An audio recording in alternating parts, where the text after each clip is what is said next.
Bienvenidos una vez más a El Comentario, un programa realizado por Agustín Sancho Cubero. Este programa está disponible en YouTube y en las principales plataformas de podcasts. No te olvides de suscribirte, es gratis. A continuación empezamos el programa. Había una vez en Madrid un hombre que caminaba con la soledad como única compañera. Se llamaba Jaime y el mundo todavía no lo conocía por el apodo que la prensa le endilgaría más tarde, una etiqueta que definiría su existencia y lo convertiría en leyenda a su pesar, el solitario. Pero antes de la leyenda, estaba el hombre, un individuo de 39 años cuya vida se había ido deshilachando sin que nadie pareciera darse cuenta. Trabajaba en una empresa de aire acondicionado, un oficio que le proporcionaba un sueldo modesto y una rutina gris. Los fines de semana, se enfundaba un mono de trabajo y se dedicaba a la fontanería, a las chapuzas a domicilio, a cualquier cosa que le permitiera sumar unos euros a un peculio que siempre parecía insuficiente. Estaba casado y tenía un hijo, una familia que debería haber sido su ancla y que, sin embargo, se había convertido en el epicentro de sus desvelos, de sus frustraciones, de una angustia sorda que le oprimía el pecho. Su mujer le exigía más, siempre más. Más dinero, más caprichos, un nivel de vida que sus manos callosas de trabajador no podían sostener. Y Jaime, en su afán por complacerla, por evitar las discusiones que envenenaban el aire del pequeño piso en el que vivían, se endeudó. Primero fueron pequeños préstamos, luego créditos al consumo, tarjetas que echaban humo. La deuda creció como una bola de nieve, una avalancha que amenazaba con sepultarlo todo. Fue entonces, en la quietud de una de esas noches en las que el insomnio era su única certeza, cuando la idea germinó en su mente. Era una idea terrible, una semilla oscura que, una vez plantada, no tardó en echar raíces. Robar. Atracar un banco. La palabra misma le producía un escalofrío, una mezcla de pánico y extraña excitación. Él no era un ladrón, se decía. Era un hombre honrado, un trabajador. Pero la desesperación es una mala consejera, y la de Jaime tenía el rostro de los recibos impagados, de las llamadas de los acreedores, del desprecio en la mirada de su esposa. El primer golpe fue casi un impulso, una salida de tono en la monótona partitura de su vida. Eligió una sucursal pequeña, en un pueblo de la Sierra de Madrid. Se disfrazó con una barba postiza, una gorra y unas gafas de sol. El arma era de fogueo, pero el miedo que infundió en los ojos de la cajera fue real. El botín, unas pocas decenas de miles de pesetas, le supo a gloria. Por primera vez en mucho tiempo, sintió que tenía el control. Pero el dinero, como el agua entre los dedos, se le escurrió con rapidez. Y la sensación de poder, esa embriagadora mezcla de adrenalina y triunfo, se desvaneció, dejando en su lugar el pozo amargo de la resaca. Necesitaba más. Y así comenzó su carrera delictiva, una carrera que se prolongaría durante más de una década y que lo llevaría a recorrer buena parte de la geografía española. Se convirtió en un fantasma, en una sombra que aparecía y desaparecía a su antojo. Su método era siempre el mismo. Actuaba en solitario, de ahí su apodo. Elegía sus objetivos con una minuciosidad casi obsesiva. Pequeñas sucursales bancarias, cajas de ahorros en localidades de provincias, lugares donde la vigilancia era escasa y la confianza, abundante. Nunca usaba la violencia. Le bastaba con su disfraz, con el aplomo que le confería la costumbre, y con una pistola que, aunque real, jamás llegó a disparar. Era un ladrón atípico, un delincuente de guante blanco que trataba a sus víctimas con una extraña cortesía. Pedía el dinero por favor y daba las gracias al recibirlo. Una vez, incluso, se disculpó con una empleada por el susto que le había provocado. Su leyenda fue creciendo con cada nuevo atraco. La policía estaba desconcertada. No tenían huellas, ni testigos que pudieran ofrecer una descripción precisa. El solitario era un enigma, un hombre sin rostro que parecía burlarse de ellos. Los medios de comunicación, ávidos de historias que rompieran la monotonía de la actualidad, se lanzaron sobre el personaje. Lo convirtieron en un héroe popular, en una especie de Robin Hood moderno que robaba a los bancos para, supuestamente, dárselo a los pobres. Nada más lejos de la realidad. El dinero que Jaime robaba iba a parar a un único bolsillo, el suyo. Con él pagaba deudas, compraba coches de alta gama que luego revendía, se daba pequeños lujos que aliviaban la mediocridad de su existencia. Pero ni todo el dinero del mundo podía llenar el vacío que sentía en su interior. Seguía siendo un hombre solo, un hombre atrapado en una doble vida que lo consumía por dentro. Durante años, Jaime logró mantener las apariencias. Era un marido ejemplar, un padre abnegado, un vecino discreto. Nadie sospechaba que detrás de esa fachada de normalidad se escondía el atracador más buscado de España. Pero la mentira tiene las patas muy cortas, y la de Jaime empezaba a dar síntomas de agotamiento. La presión policial se intensificaba. Su rostro, o al menos el retrato robot que habían elaborado a partir de las descripciones de los testigos, empapelaba las comisarías de todo el país. Cada vez le resultaba más difícil actuar sin ser reconocido.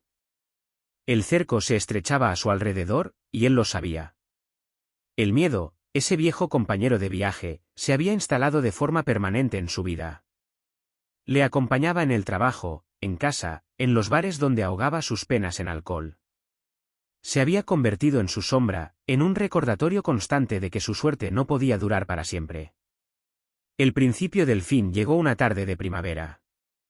Jaime había planeado un nuevo golpe, esta vez en un pequeño pueblo de la provincia de Cuenca. Pero algo salió mal. Un cliente del banco, un hombre valiente o quizás simplemente insensato, se abalanzó sobre él. En el forcejeo, a Jaime se le cayó la barba postiza. Por primera vez, alguien había visto su verdadero rostro. La huida fue caótica, desesperada. Condujo durante horas sin rumbo fijo, con el corazón martilleándole en el pecho y el sudor frío recorriéndole la espalda. Sabía que estaba acabado. Era cuestión de tiempo que lo atraparan. Y así fue. Unos días más tarde, la policía lo detuvo en un control rutinario en una carretera secundaria. No opuso resistencia. Se limitó a bajar la ventanilla del coche y a decir, con una voz cansada, casi un susurro, se acabó. El juicio fue un espectáculo mediático. El hombre que durante años había sido un fantasma se materializaba por fin ante los ojos de un país expectante. La sala estaba abarrotada de periodistas, de curiosos, de víctimas que querían verle la cara al hombre que les había robado el dinero y la tranquilidad.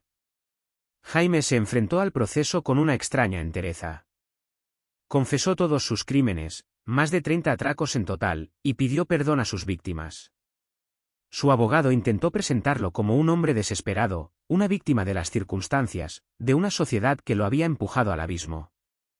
Pero el fiscal fue implacable. Lo describió como un delincuente frío y calculador, un hombre que había elegido el camino fácil, el del dinero rápido y sin esfuerzo. El jurado lo declaró culpable de todos los cargos. La sentencia fue severa, 47 años de cárcel. La noticia de su condena fue recibida con una mezcla de alivio y decepción. Alivio porque, por fin, el solitario estaba entre rejas. Decepción porque, en el fondo, muchos habían llegado a sentir una extraña simpatía por aquel ladrón de modales exquisitos.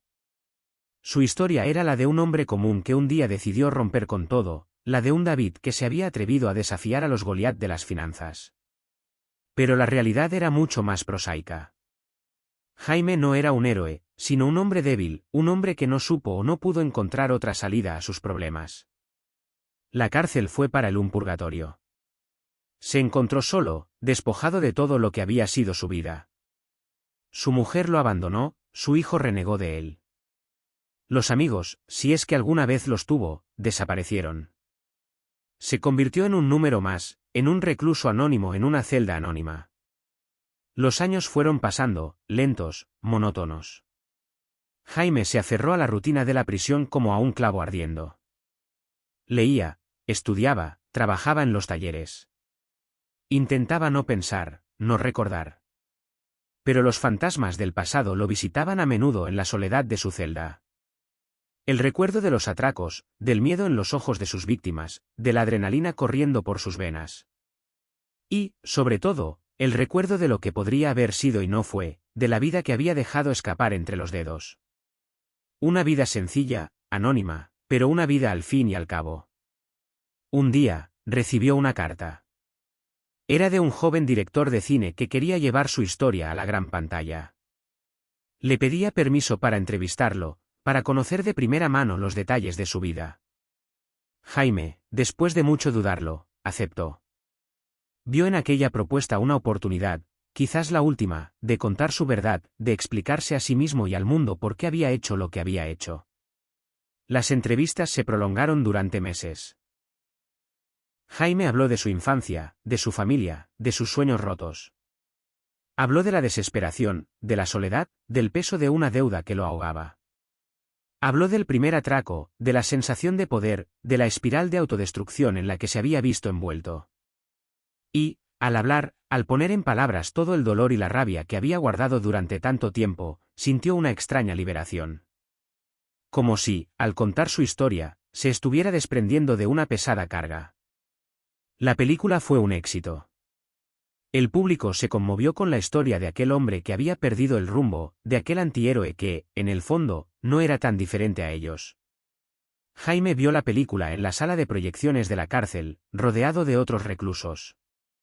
Y, al ver su vida proyectada en la pantalla, al escuchar sus propias palabras en boca de un actor, sintió una punzada de nostalgia, de tristeza por el hombre que había sido y que ya nunca volvería a ser. Tras cumplir una parte de su condena, Jaime obtuvo la libertad condicional. Salió de la cárcel una mañana gris y lluviosa, con una pequeña maleta en la mano y la mirada perdida en el horizonte. El mundo que lo esperaba fuera era muy diferente al que había dejado atrás. La tecnología había avanzado a pasos agigantados, la sociedad había cambiado. Se sentía como un extranjero en su propia tierra. Intentó rehacer su vida, encontrar un trabajo, recuperar el contacto con su hijo. Pero el estigma del solitario lo perseguía a todas partes. Era el hombre del que todos hablaban, el protagonista de una leyenda que él no había elegido. La fama, esa impostora, le había robado la posibilidad de volver a ser un hombre anónimo.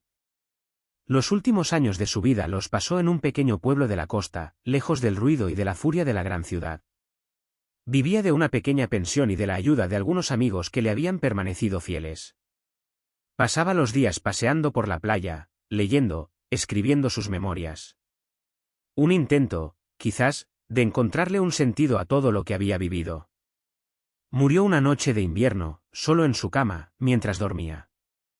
La noticia de su muerte ocupó un breve espacio en los periódicos. El solitario, el legendario atracador de bancos, había muerto. Pero su historia, esa extraña mezcla de realidad y ficción, de drama y picaresca, perduraría en el imaginario colectivo de un país que, durante un tiempo, lo había convertido en uno de sus mitos.